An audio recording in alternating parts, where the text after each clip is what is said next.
Hello tout le monde, c'est Romain de la chaîne Tech News et Test et comme promis dans la précédente vidéo, j'ai reçu de la part de Nvidia la console de Child TV afin que je vous fasse part d'un avis plus posé et surtout en utilisant ma connexion.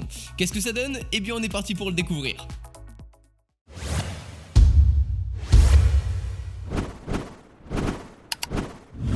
Nvidia a donc lancé sa Child TV au prix de 200€ pour 16Go de stockage interne et à 300€ pour la version 500Go permettant de stocker du coup plus de jeux.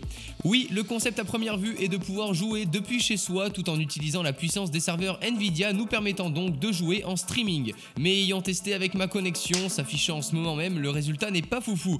On est loin d'un beau 1080p en 60 fps donc si vous n'avez pas la fibre, le mieux ce sera de télécharger le jeu pour ne plus avoir de latence en mode solo. On a grillé quelques étapes mais avant de jouer, vous vous en doutez, on reliera notre console en HDMI sur notre écran ainsi qu'un câble Ethernet pour optimiser notre connexion. Deux ports USB 3.0 sont aussi dispo, la connexion Bluetooth et Wi-Fi si jamais sont à notre portée. Si comme moi vous ne prenez pas la version 500Go, optez pour une micro carte SD puisqu'on pourra l'insérer et télécharger USB Explorer depuis le Play Store. Oui, je triche un peu, bon les débits de lecture ne seront pas les mêmes mais ça peut dépanner. Pour jouer, il vous faudra payer un abonnement de 9,99€ par mois, après le mois gratuit inclus. Cet abonnement nous offre pas mal de jeux datant des 2 dernières années. Après, pour les tout nouveaux jeux, il faudra payer le prix fort, mais en plus d'y jouer sur la console, on recevra une clé Steam nous permettant d'y jouer aussi sur PC. Parlons du PC et du moment où il est allumé et connecté au Nvidia Game Stream, vous pourrez embarquer votre Child TV chez votre pote et jouer aux jeux dispo sur votre PC depuis chez lui. Là encore une fois, une très bonne connexion chez vous et chez votre pote est recommandée, mais ça reste sympa à utiliser.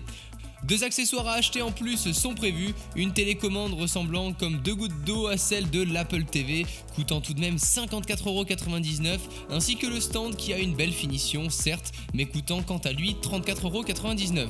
Et pour couronner le tout, 59,99€ pour la Child Controller. Hashtag Nvidia en mode Apple. Hein. Pour ce qui est de la finition du produit, j'aime beaucoup, une console ultra fine et petite, accompagnée d'une belle LED verte quand celle-ci est sous tension. Au niveau de la prise en main de la manette, pour ma part j'ai grave adhéré et je la préfère à une manette de Xbox One ou de PS4. Après, ça reste mon avis. Depuis la Child, les applications du Play Store comme je l'ai dit, ainsi que d'autres comme Netflix pour se mater un bon The Walking Dead avant de bosser, après avoir bossé sont accessibles en 4K à 60 Hz au maximum grâce à cette nouvelle puce Tegra X1 disposant d'un CPU 4 coeurs A57 de 2 GHz plus 4 coeurs A53. Cette puissance nous permettra aussi d'utiliser Shadowplay comme j'ai pu le faire pour enregistrer ma séquence de jeu, puis avec USB Explorer transférer ma vidéo vers ma clé USB. Un micro peut aussi être relié directement pour commenter sa partie, plutôt cool je dois l'avouer. Pour compléter les caractéristiques, 3 Go de mémoire vive viennent s'ajouter et pour être très honnête, l'interface est vraiment super agréable à utiliser. Aucune latence, je lance YouTube en 2.2 pour mater les vidéos de Tech News et Test au passage, je vous conseille de s'abonner à sa chaîne. Il fait pas mal de vlogs en ce moment mais les vidéos comme celle-ci reviennent très vite. Je pense déjà avoir fait le tour de cette console, dans l'ensemble elle conviendra très bien à un jeune gamer qui souhaite jouer et faire profiter de sa famille des applications générales, mais pour vous les hardcore gamers qui ont du budget, rien ne remplacera un bon vieux PC qui ronronne près de vous.